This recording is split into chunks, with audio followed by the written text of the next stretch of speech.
చంద్రబాబు నాయుడు గారికి మొట్టమొదటి నుంచి కూడా డైవర్సిఫికేషన్ పాలిటిక్స్ అలవాటైపోయింది.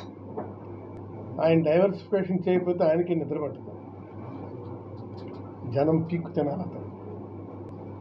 ఇదేంటండి లేకపోతే ఇవాళ ఆంధ్రప్రదేశ్ రాష్ట్రంలో అందరికీ తెలుసు చంద్రబాబు నాయుడు ఎలాంటి వాడు, ఆయన మానసిక స్థితిగతులు ఏంటో ప్రతి ఒక్కరికి తెలుసు.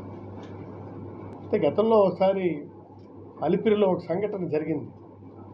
చావు తప్పి కన్ను లొట్టపోయింది అన్నట్టుగా బయటపడ్డారు. అయినా బుద్ధి రాలేదు.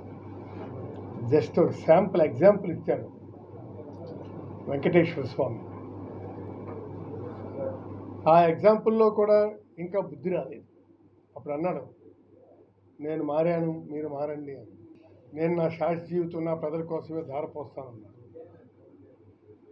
ధారపోసేదా? మీరే చూస్తున్నారు కదా. ఈయనతో పాటు పవన్ కళ్యాణ్ ఆవు పొలంలో మేస్తే దూడ గట్టును మేస్తుందా?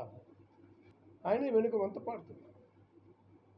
దాంట్లో జరిగింది ఏమిటి, ఉన్న లోపాలేంటి, ఇవి అవగాహన చేసుకోవాల్సినటువంటి అవసరం ఉంది కదా.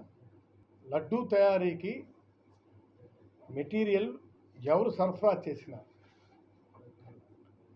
వారు పంపించిన నిజి ట్యాంకర్తో పాటు NSAVL అంటే national accreditation board of testing and calibration laboratories, అవి సర్టిఫై చేసిన ల్యాబ్ నుంచి క్వాలిటీ నిర్ణీత సర్టిఫికేట్ తీసుకురావాల్సి ఉంటుంది. అయినా బుద్ధి రాలేదు. జస్ట్ ఒక శాంపుల్ ఎగ్జాంపుల్ ఇచ్చాడు వెంకటేశ్వర స్వామి. ఆ ఎగ్జాంపుల్లో కూడా ఇంకా బుద్ధి రాలేదు.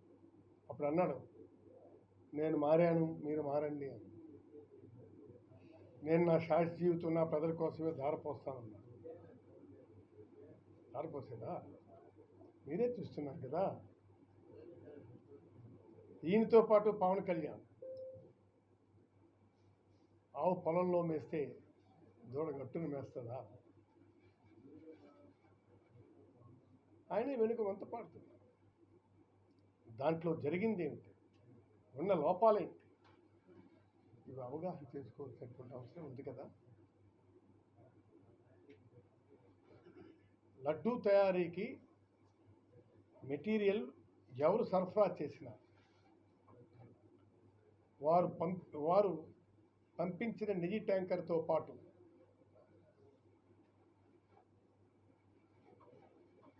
NSAVL అంటే national accreditation board of testing and calibration laboratories,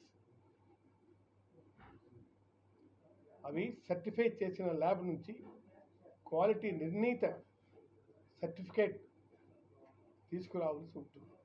విధానాలు కొన్నేళ్లుగా పాటిస్తున్న విషయం మనందరికీ తెలుసు. ప్రతి ట్యాంకర్కి 3 శాంపిల్స్ తీస్తారు. ఒకటి కాదు, 3 శాంపిల్స్ తీస్తారు. ఆ 3 శాంపిల్స్ పాస్ అయితేనే ట్యాంకర్ కింద నుంచి పైకి వస్తుంది. లేకపోతే ట్యాంకర్ కదలడానికి లేదు, అక్కడి నుంచే ఇట్స్ గోయింగ్ బ్యాక్.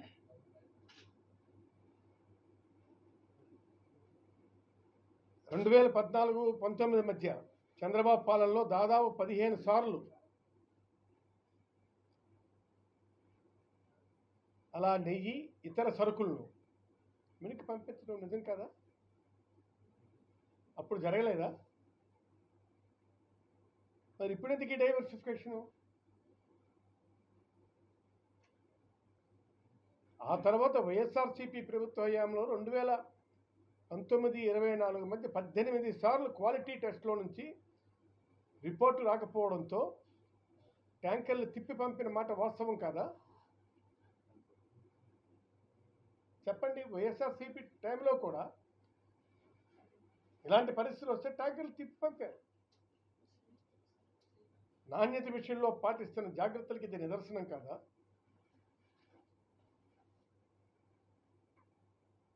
ఈ గొప్ప పద్ధతులు మన టీటీడీ పాటిస్తోంది ప్రపంచానికి చెప్పే బదులు తిరుమల విశిష్టతను, మన వెంకటేశ్వర స్వామి తాలూకా ప్రాధాన్యతను అప్రతిష్ట పాలు చేయడానికి తప్ప దేనికి చెప్పండి.